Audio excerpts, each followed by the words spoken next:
창세기 22장을 한번 봅니다. 창세기 22장 1절 2절 그 일 후에 하나님이 아브라함을 시험하시려고 그를 부르시되 아브라함아 하시니 그가 이르되 내가 여기 있나이다. 여호와께서 이르시되 내 아들 내 사랑 독자 이삭을 데리고 모리아 땅으로 가서 내가 내게 일러준 한 산 거기서 그를 번제로 드리라. 22장 8절 번제할 어린 양은 하나님이 자기를 위하여 친히 준비하시니라. 그러면 지금 22장은 어떤 내용일까? 지금 계시가 이제 전진되어 가는 거죠. 그러면 우리가 22장을 볼 때 어디로 돌아가냐면 창세기 3장으로 돌아가야 합니다. 그럼 창세기 3장에는 어떤 계시가 있어요? 바로 여자의 후손을 보내주시겠다는 은혜의 언약과 그와 더불어 가죽 옷을 지어 입히시겠다는 말씀이 있었죠. 그러면 21장까지는 무엇에 대한 계시가 이루어졌는가? 바로 여자의 후손을 보내겠다는 이 약속이 1차적으로 이삭이 태어남으로 성취됐어요. 그럼 그 다음은 뭘 보여줘야 할까요? 가죽옷을 어떤 방법으로 입혀주실까에 대한 계시가 보여줘야죠.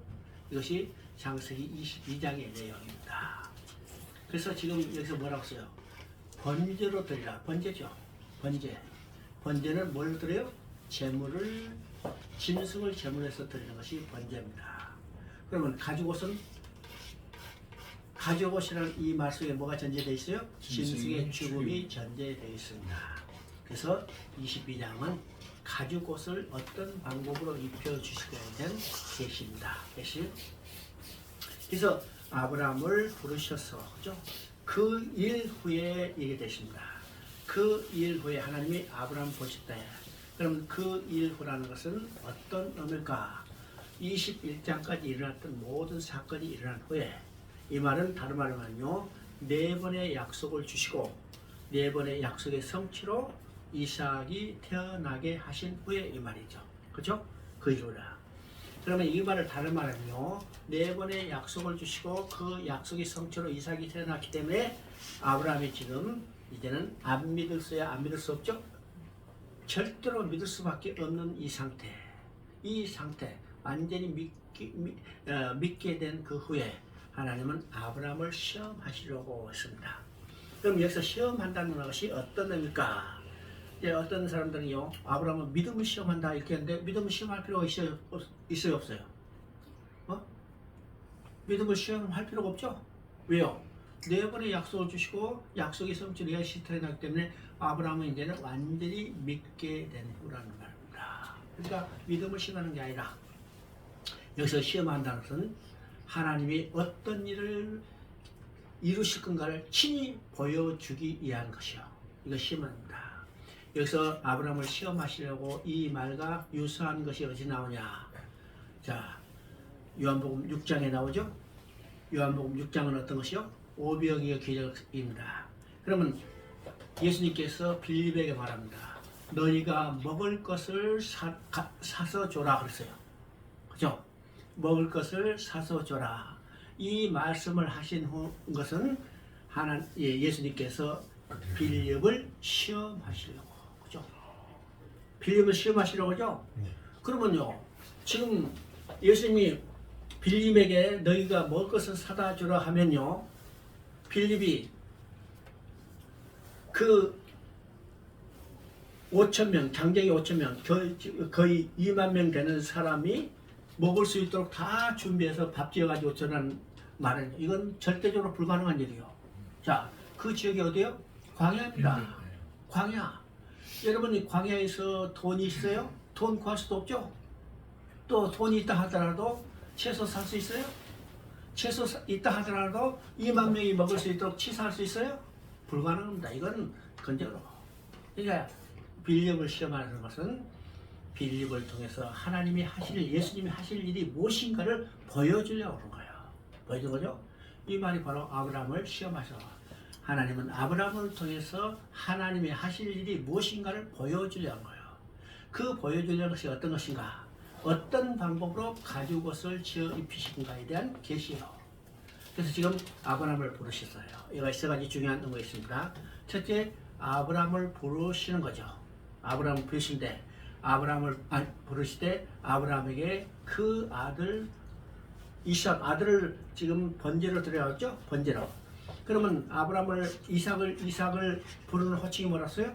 내 아들 이삭을 번제로 드리라 이렇게 간단하게 이야기 안 했어요. 내 사랑하는 독자 아들 이삭이라 했어요. 그죠?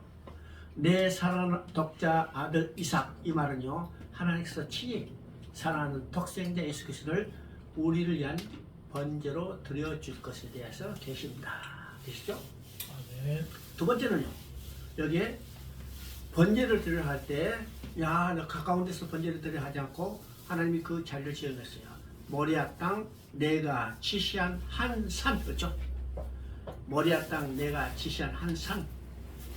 바로 거기서 번제를 드리는 거예요. 야, 가까운 네 집마당에서 번제를 드리라. 있으면 얼마나 좋겠어요? 근데 하나님이 자리를 정확히 지정해 주는 것을 보게 되죠. 그러면 이 자리를 정확히 지정해 놓은 것은 여러 가지 면에서 하나님이 친히 지정한 자리들이 나타납니다. 언제 나타날까요? 아까 지금 3일에도 얘기해요. 3일 여기 다윗이 범죄하고 제사를 드릴 때, 번제 드릴 때 자리를 지정했죠. 아리우나의 타작마다 바로 지정했어요. 그 자리에 성전을 터가됐고, 지금 하나님이 모리아 땅 지시한 한 산은 어떤 것이요? 바로 아리우나의 타작마당이고 솔로몬의 성전을 짓는 성전의 터가 됐습니다. 이 터는 어떤 것일까? 공적으로 예수님이 십자가에 달릴 그 터요. 그죠? 그 다음에 여기서 번제를 들었어요. 번제는 어떤 것이요? 제물을 완전히 흔적도 없이 태워드리는 제사입니다. 그렇죠? 그래서 이 번제를 통해서 하나님과 관계가 완전히 회복되는 제사죠. 그럼 이 번제는 누가 드릴 제사요? 바로 예수님 십자가에 드릴 제사입니다. 번제를 드렸어요. 아멘. 자, 아브라함이 명령을 받고 자기 아들을 지금 앞세워서 모리아 땅 한 산으로 갑니다. 그 길이 며칠 길인가? 3일 길이라고 했습니다. 여러분요, 3일 길이 짧은 길일까요? 먼 길일까요? 결코 짧은 길이 아니죠? 짧은 길이 아닙니다. 그러면 아까 얘기했잖아요. 집마당에서 번제를 드리라 이렇게 하지 않고 모리아 땅 내가 지시한 한 산에 가서 그 한 산까지 가는데 3일이 걸렸어요. 그러면 하나님이 아브라함에게 아들 이삭을 번제로 드려갈 때 아브라함이 이 명을 받고 기뻐서 뛰어갔을까요?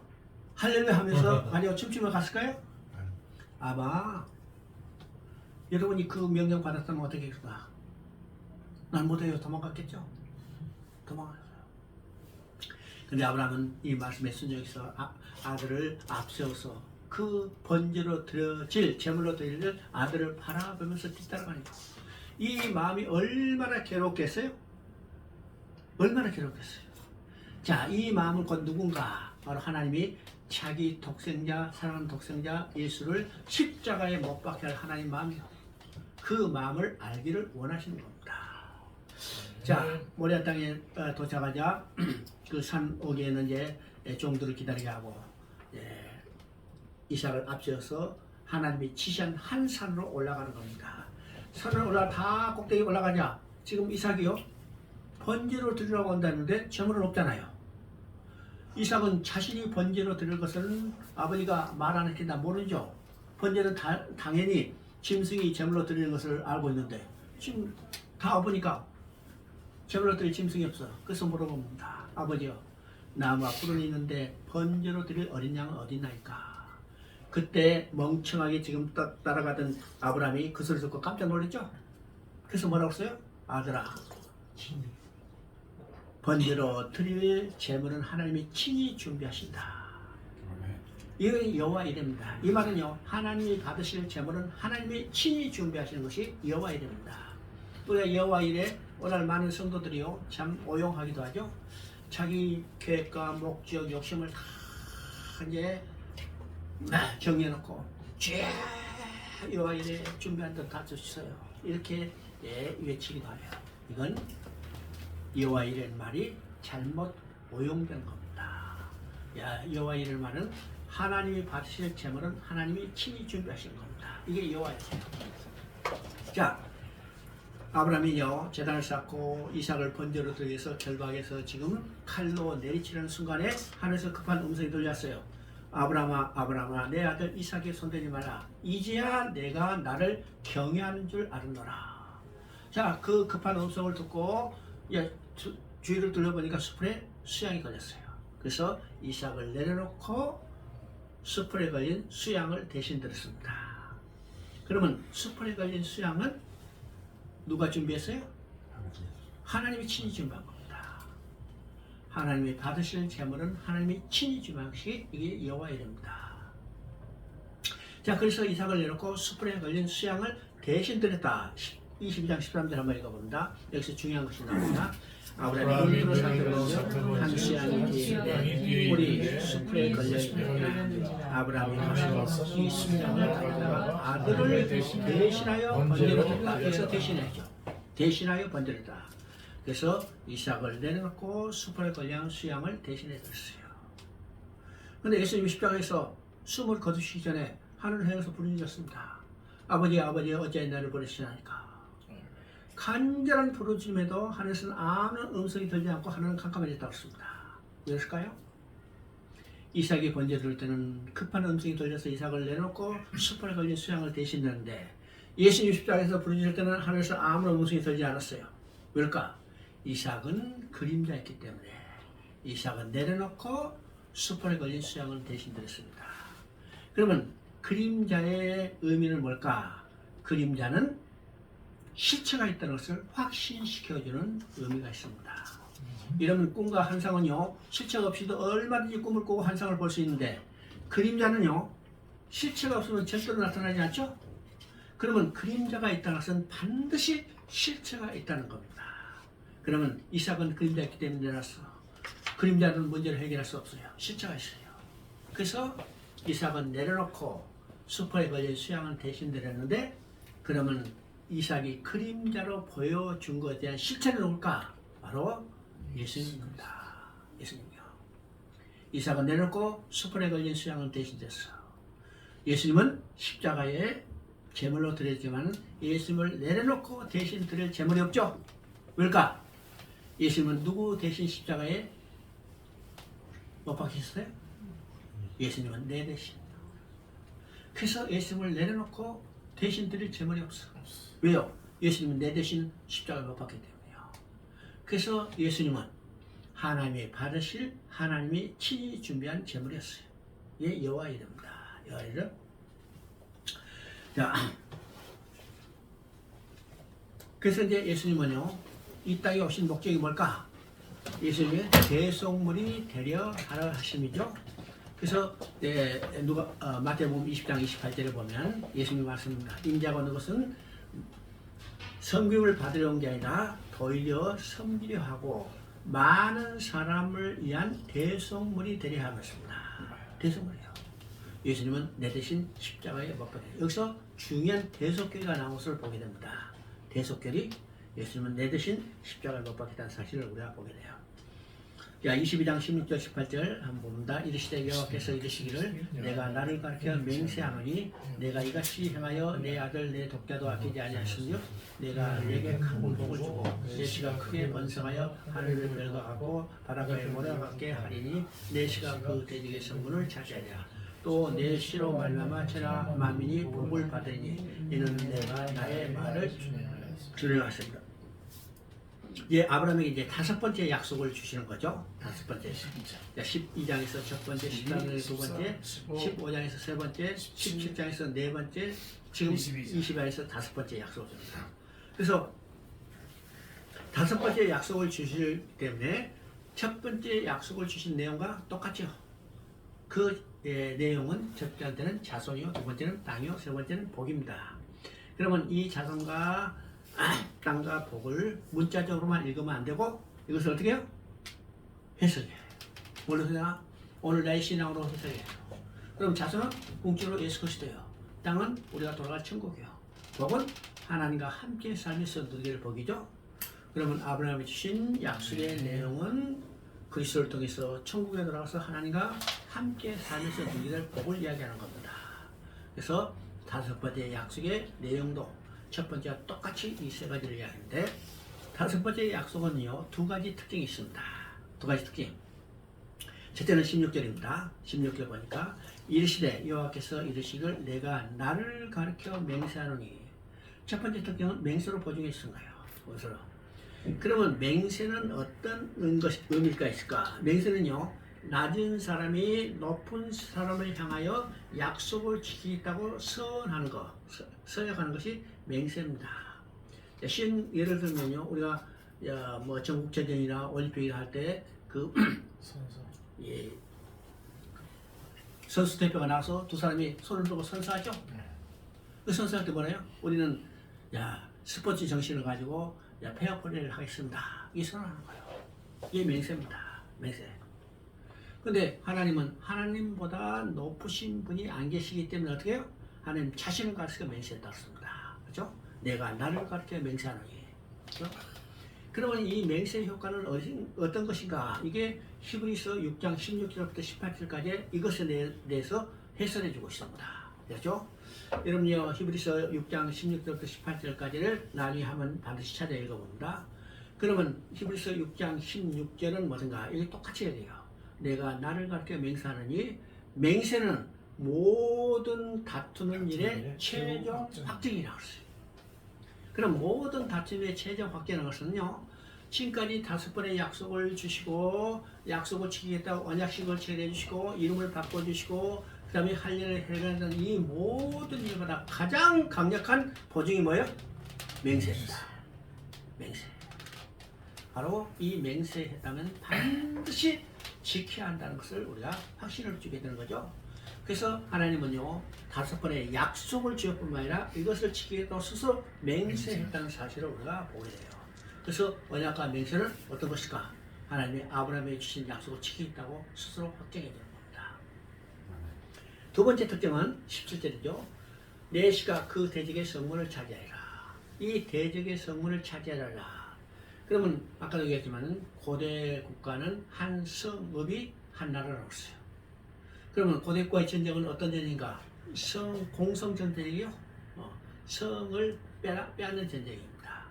그러면 우리가 이제 그런 영화들 자주 보면 고대 이제 중세 국가 특별히 그 전쟁을 보면 어떤 전쟁이요? 성을 공격하는 거죠. 이 공성 전쟁을 할 때 가장 중요한 것은 뭐냐? 바로 성문을 누가 차지하느냐에 따라서 승패가 달리는 거예요. 성문을 차지하는 자가 승리하는 겁니다. 여러분요, 예루살렘 성이 디도에 의해서 멸망을 했어요. 그 기간이 몇 년인 줄 알아요? 3년이요. 그죠? 예루살렘 성은 오늘날 보면 아무것도 아니요. 오늘날 저기 건축 기술을 보면 아무것도 아니요. 근데 디도가 그 막강한 로마 군대를 가지고 3년 동안 공격했지만 무너지지 않았어요. 왜 무너졌을까요? 왜 무너졌을까? 자, 이 예루살렘 성은 이중성으로 돼 있다고 내가 안 가봤는데 이중으로 돼 있는데 못 무너뜨리니까, 그죠? 높이가 18m라 굉장한데요. 못 무너뜨리니까 디도가 그보다 더 높이 밖에다가 외곽에다 목성을 샀어요. 목성을 샀어요. 그러니까 18m면 20m 이상 쌓겠죠. 그래서 목성 위에서 밑으로 내려가고 활사하는 겁니다. 그러니까 성에서 견디지 못하죠. 그래서 저 목성을 불태우겠다 해가지고 이게 석축으로 싼 성 밑에다 굴을 팠어요. 굴을 팔 때는 뭐가 필요해요? 소위 말해서 동발이라는 게 필요하죠. 무너지지 않도록. 요새같이 이제 토목기술이 하니까 나무로 얼게 되는데, 그래가지고 그 톡을 여기 성 밑으로 빠진 톡을로 가가지고 나무에다가 불을 태웠어요. 목성에다가. 목성에 불이 나니까 여기에 동발이 했던 불도 함께 타버려요. 밑에 그 성 밑에 톡을 해가 동발하니까 이 동발이 했던 나무가 타버리니까 성이 무너져 버린 거죠. 이 성 예루살렘이 멸망한 겁니다. 성문이 성문이 아니라 성이 무너져 버린 거예요. 결국 성문이 열린 것과 마찬가지입니다. 그래서 성문을 차지한다는 것은요, 결정적인 승리를 해요. 결정적인 승리. 그럼 누가? 아브라함의 후손 가운데 결정적인 승리자가 나올 것을 예언하는데, 그 결정적인 승리자는 누굴까요? 바로 예수 그리스도예요. 이것은 이미 창세기 3장에서 여자의 후손이 뱀의 머리를 상하게 할 것이라는 예언이 지금 성취되어 가는 것을 보여주고 있습니다. 보이죠? 자, 23장 19절부터 20절까지 봅니다. 그 후에 아브라함이 그 아내 사라를 가나안 땅 마므레 앞 막벨라 밭굴에 장사했더라. 마므레는 곧 헤브론이라. 그 밭과 그 속의 굴을 해쪽 속에 아브라함 소유 매장도로 정하였더라. 자, 지금 창세기 23장은 어떤 내용인가? 아브라함의 아내 사라가 주어서 이걸 장사 지내는 내용입니다. 그러면 우리가 한번 생각해 봅니다. 성경에서 아무리 유명한 사람이 죽었다 하더라도 그 사람의 장례 지내는 것은요, 성경 한 절 아니면 두 절밖에 안 나와요. 그죠? 지금 아브라함이 죽어서 장례 지냈다.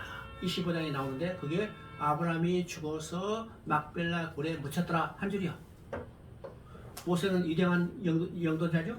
모세가 죽어서 장례를 지내는데 신명기 34장에 보니까 뭐라고 쓰냐. 모세가 죽자 온 이스라엘이 30일 동안 애고했더라 한 줄이요.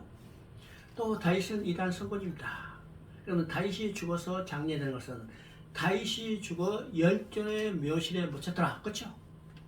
근데 한 여자가 죽은 것을 성경 한 장을 다 할애해서 기록하고 있어요. 그러면 이건 어떤 의미일까요? 당신이 봐서요. 여자들이 사회적 지위가 높을 때가 아니죠? 이름도 없이 죽었던 살았던 여자들이 얼마나 많아요. 근데 아브라함은 사례는 아브라함의 아내니까 특별히 하나님이 그 시로 여자의 후손을 보냈다는 이 택함받으니까 이름이 있어져 있죠. 그러면요. 창세기 23장에 한 여자가 죽어 장례를 지내는 것을 성경 한 장을 다 할애해서 기록한 의미가 무엇일까? 그래서 이거는 아브라함이 그 땅 막벨라 헤브론을 400세기를 주고 자기 소유로 확정했다는 데 있습니다. 그래서 여기서 23장은요, 소유로 확정했다는 말이 4번 반복돼요. 4번 반복돼요. 자, 이것은 어떤 내용입니까? 지금 살아가지고서 묘지를 써야 하는데 아브라함은 그 땅에 나그네이기 때문에 송곳 하나 찍을 땅도 없어요. 그래서 그 땅의 주인이었던 해적석 에브라임에서 내 아내 묘지를 써야 하는데 땅을 좀 팔라 하니까 해적석이 뭐라고 써요? 당신이 우리를 은혜를 끼쳤으니까 그냥 갖다 쓰라. 그죠? 그럼 오늘 같으면 우리는 뭐라고 쓸까요? 할렐루야! 그죠? 왜 공짜 찬송했으니까. 근데 아브라함은 그렇지 않고 내가 돈 주고 살게. 그래서 억지로 돈을 주는데 그 돈이 얼마인가? 400세겔입니다. 이 400세겔은 학자들은 당시 시세로는 10배 이상 비싼 값이라고 해요. 왜일까? 우리가 사무엘 하 24장을 보면 다윗이 인구 조사를 하고 번제를 드려야 할 때 하나님 지령했죠. 아리온의 타작마당에서 번제를 드려라. 그래서 그 땅을 얼마 주고 샀는가? 50세겔을 주고 샀다고 했어요. 50세겔 주고. 그러면 지금 아브라함의 이 시대하고 다윗의 시대하고는 지금 땅값이 올랐어요? 안 내려갔겠어요? 몇백 년이 지나니까 땅값이 상승했겠죠? 그럼에도 불구하고 지금 50세겔 대 400세겔이에요. 그러니까 10배 이상 비싼 값이라고 학자들은 이야기합니다. 그러면 왜 그저 갖다 쓰라는 땅을 일부러 400세겔을 억지로 주고 샀을까? 억지로. 자, 지금도 그렇지만요. 부상으로 공여받은 땅은 주인이 돌려라면 돌려줘요. 또 시세보다 싸게 샀다면, 싸게 팔았다면, 너 억울하다, 무르자 하면 물려줘야 해요. 자, 이것을 아는 아브라함은 절대로 반환하거나 절대로 물려줄 수 없도록 해서 400세겔을 주었어요. 그리고 자기 소유로 확정했다고 했습니다. 맞죠?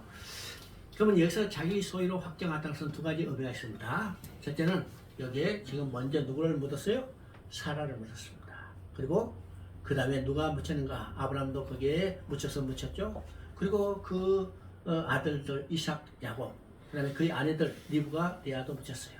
그러면 아브라함과 이삭과 야곱은요, 믿음의 조상이라고 그러죠.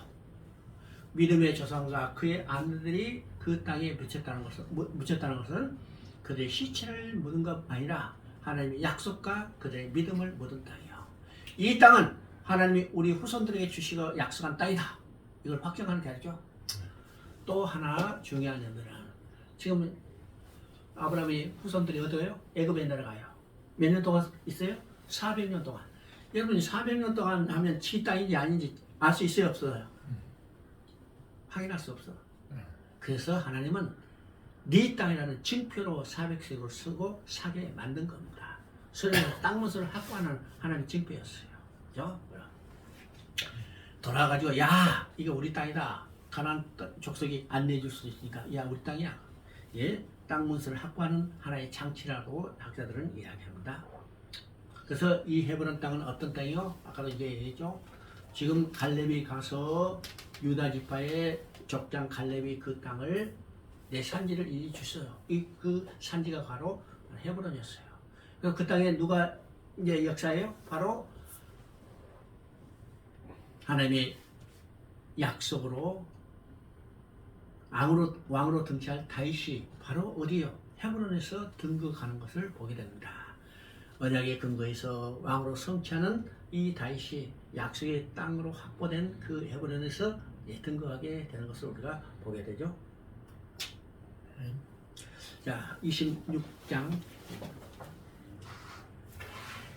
25장을 한번 봅니다. 25장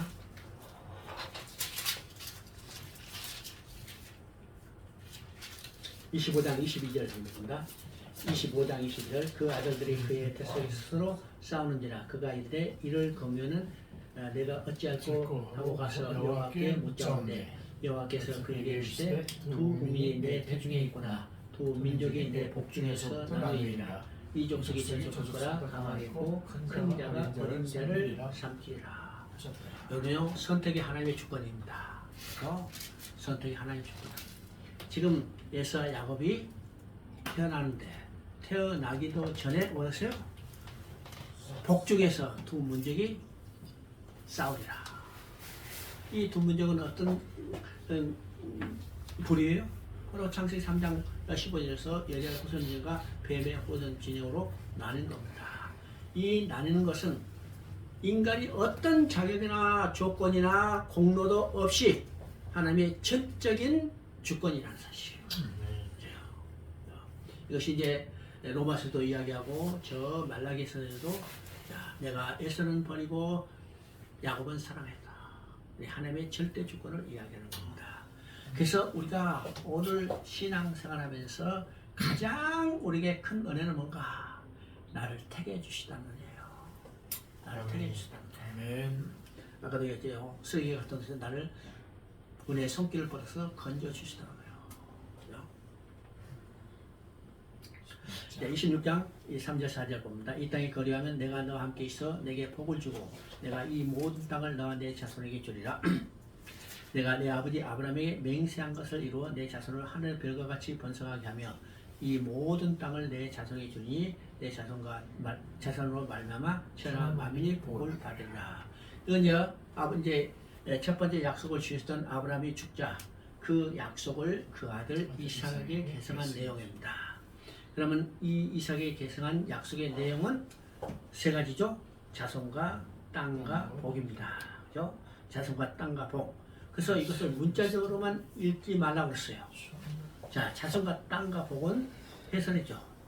자손은 그리스도요, 땅은 천국이요, 복은 하나님과 함께 살면서 누리게 될 복. 그러면 이삭에게 계승된 약속의 내용은 그리스도를 통해서 천국에 들어와서 하나님과 함께 살면서 누리게 될 복이죠. 이 약속이 오늘 나에게도 똑같이 계승됐다는 사실입니다. 이것을 우리가 말해야 합니다. 자, 28장 12절 봅니다. 꿈에 본적 사닥다리가 땅에 서 있는데 그 꼭대기가 하늘에 닿았고 또 본적 하나님의 사자가 그 위에 오르락 내리락 하고. 자, 이 내용은 어떤 것인가? 지금 이제 야곱이 둘로 나눠졌죠. 둘로 나눠져서 이 둘 사이에 뭐가 있어요? 계속 싸움이 있는 것을 보게 됩니다. 그래서 27장에 보면요, 지금 파죽한 그릇에 야곱이 장자권을 얻고 또 형과 아버지를 속이고 지금 축복권을 받아냈어요. 그랬더니 에서가 지금 원한을 품고 야곱을 죽이려고 그러죠.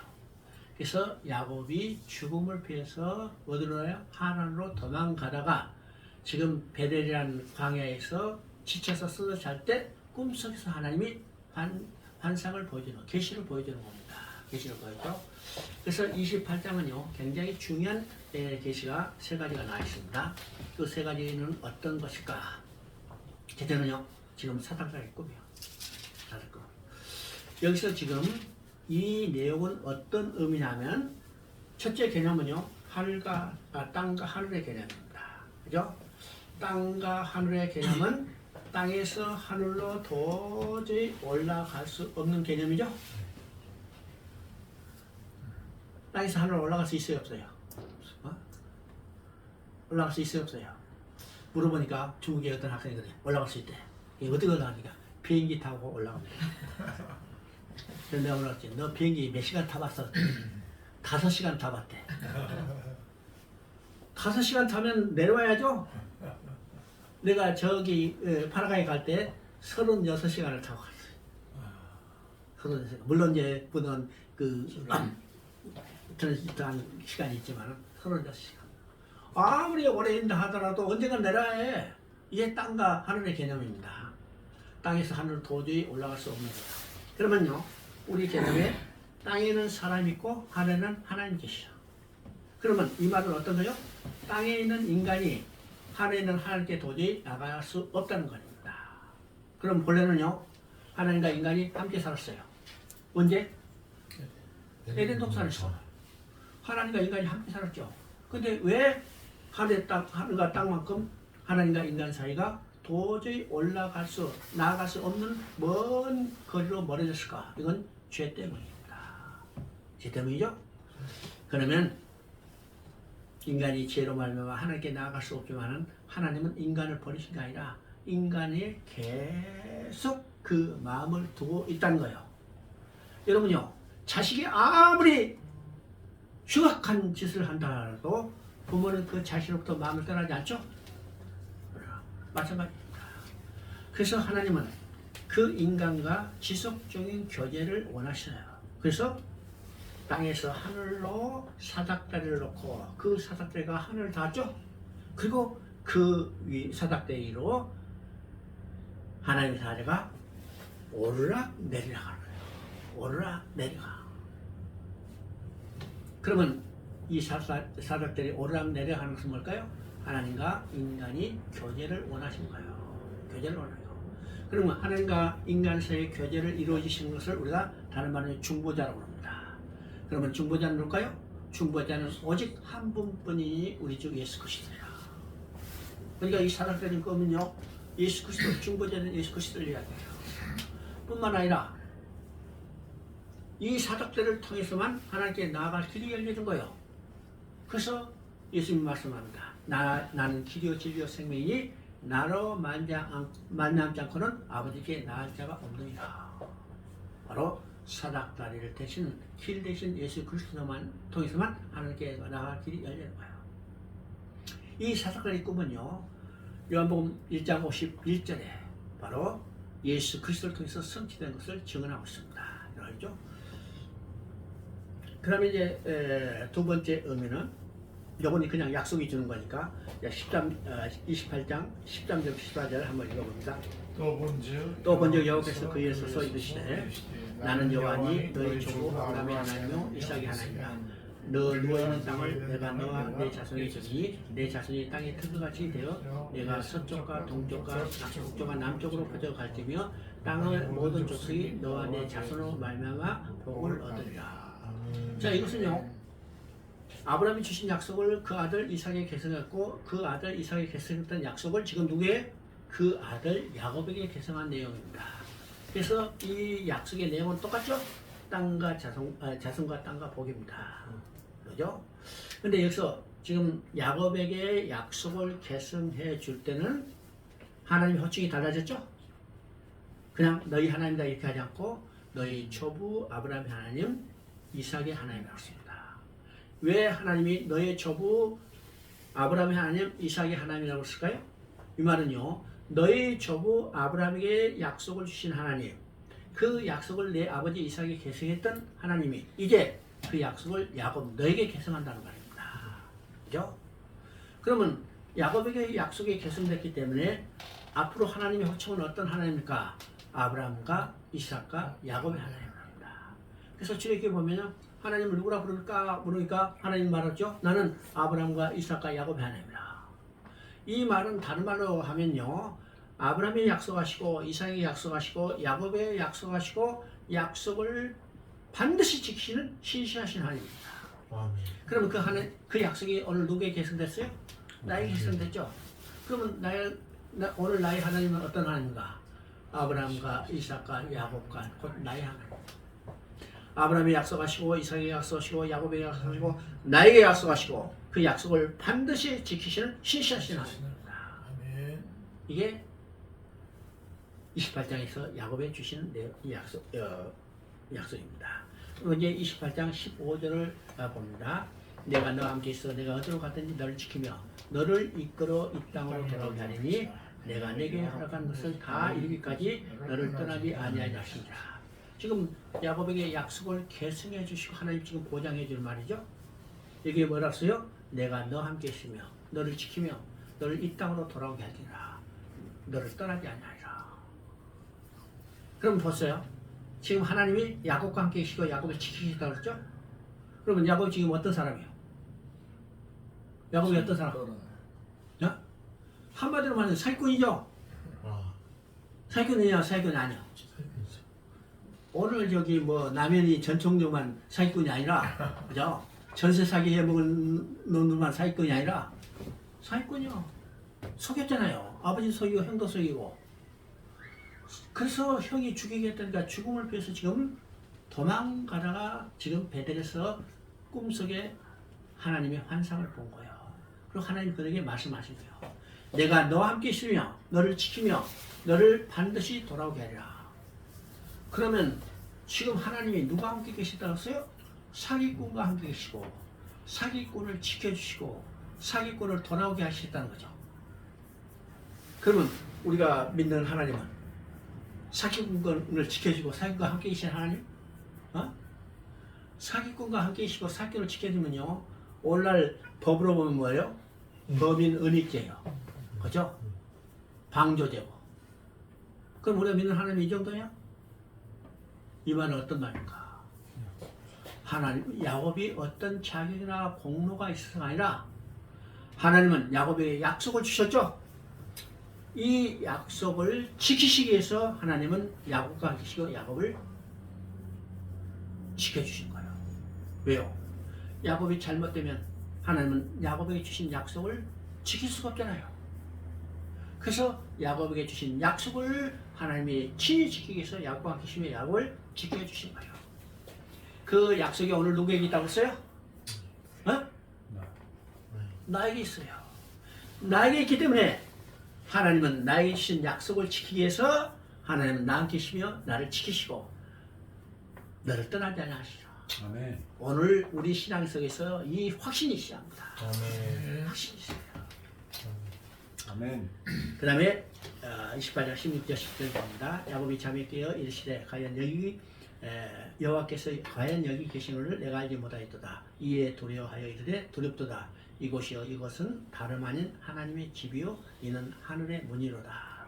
여기서 중요한 개념이 나옵니다. 여기 하나님의 집 했는데 옛날 성경에는요 개혁 개정판은 개혁 한글판은 하나님의 전이라고 되어 있습니다. 전. 집이라는 개념도 이제 같은데 우리가 전이라고 쓴다는 것은 받아들일 때 인상이 받아들이는 어감이 다르죠. 그래서 전이라고 그대로 했으면 참 좋을 것 같은데 집이라고 바뀌었어요. 그럼 여기서 성전의 개념이 무엇인가를 이 한마디를 통해서 잘 드러내고 있습니다. 성전의 개념, 성전의 개념은 우리가 언뜻 생각하는 그런 가시적 건물이 아니라는 사실을 여기서 이야기하고 있습니다. 지금 뭐라고 써요? 여호와께서 과연 여기 계신 것을. 그러면 지금 베델에서 어떤 건물의 형태가 있어요? 허벌판이요. 아무것도 없기 때문에 지금 야곱이 잠들다가 거기에 있는 돌멩이에 갖다가 베개가 살았어요. 그러니까 가시적인 눈에 보시는 가시적인 구축물은 아무것도 없죠? 네. 아무것도 없는데 지금 뭐라고 써요? 하나님이 여기 계시는 여기가 하나님의 집, 하나님의 전이고 났습니다. 그러면 하나님의 집, 하나님의 성전이라는 개념은 근본적으로 눈에 보이는 건축물이 아니라는 겁니다. 그죠? 눈에 보이는 건축물이 아니다. 그러면 성전이라는 개념은 근본적으로 어떤 것일까? 하나님이 계신 곳, 더 나아가서 하나님과 그 백성이 함께 사는 처소 자체가 하나님의 성전이라는 거죠. 성전. 그래서 우리가 성경을 다른 말로 이야기하면 어때요? 하나님 나라를 건설해 가는 하나님의 일을 기록한 책이다. 이 말을 다른 말은요, 하나님께서 하나님의 성전을 지어가는 하나님의 일을 기록한 책이다 이렇게 이야기해요. 그죠? 그러면 최초의 에덴 동산을 지었다는 것은 하나님과 백성이 함께 살 처소 성전을 지은 겁니다. 성전을 지어. 그런데 하나님이 성전을 지어가는 일은요, 최초에 지었던 성전이 파괴됐어요. 파괴됐죠? 그럼 파괴됐다는 것은, 성전이 파괴됐다는 것은 어떤 의미가? 성전의 지붕이 날아갔다는 이야기 아니고 성전의 기둥이 무너졌다는 이야기 아니죠? 성전이 파괴됐다는 것은 하나님과 함께 살 백성이 떠나버린 거예요. 백성이 떠나갔던 것은 성전 자체가 하나님과 백성이 함께 사는 처소인데 백성이 떠나간 것은 뭐가 파괴됐어요? 성전이 파괴된 겁니다. 그러면 성전을 회복하는 일은 어떤 것일까? 지붕 고치는 이야기 아니죠? 기둥 바로 세우는 이야기 아니죠? 떠났던 백성을 돌아오게 하는 겁니다. 떠났던 백성을 돌아오게 하는 일이 하나님의 권계이고 이것을 성취하는 일이 쭉 계시록까지 기록됐는데 계시록 마지막에 뭐가 됐어요? 계시록 마지막에 뭐가 되는가 한번 봅시다. 계시록 21장 3절.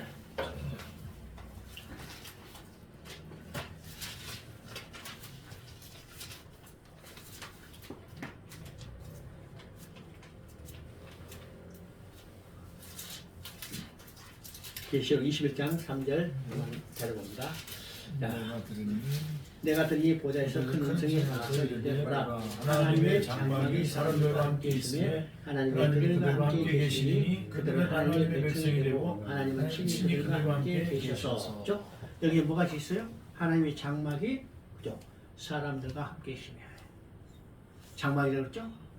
자, 그것을 21장 6절에 또 내게 말씀하시되 이렇도다. 이렇도다. 나는 알파 오메가요 처음이요 마지막이라. 자, 여기서 다 이뤘다는데 뭘 했어요? 하나님 장막이 사람과 함께 있는 것을 다 이뤘어요. 그리고 알파 오메가라. 알파는 언제 시작했어요? 창세 때 알파로 시작했죠. 그 일이 어떤 것인가? 하나님과 백성이 함께 사는 처소를 만드는 거예요. 근데 파괴했다가 그것을 다시 회복했어요. 그래서 그 회복한 일을 다 이뤘다. 이뤘기 때문에 오메가가 된 겁니다. 창세 때 알파로 시작해서 여기서 다 이뤘다고 선언이 없다면 오메가가 될 수 없죠. 근데 다 이뤘기 때문에 나는 알파 오메가라. 그러면 하나님이 장막이 다 이루어졌다고 그러는데 하나님이 장막이 다 이루어졌다는데 21장 22절 한번 봅니다. 21장 20절 성 안에서 내가 성전을 보지 못하시니 이는 주 하나님 곧 전능하신 이와 및 어린 양이 성전이십니다. 지금 장막을 이뤘다고 했는데 장막이 지금 보이지 않아요. 성 안에는 성전이 보이지 않으니 보이지 않는다고 그죠? 그럼 보이지 않으면 성전이 있어요 없어요? 그렇죠? 보이지 않으니까 성전이 있어요 없어요? 성전은 눈에 보이지 않는데 뭐가 성전이요? 주 전능하신 양 어린 양이 성전이다. 그는 하나님과 백성이 함께 사는 처소가 완성됐다는 거예요. 아멘. 그 성전이 언제 지었어요?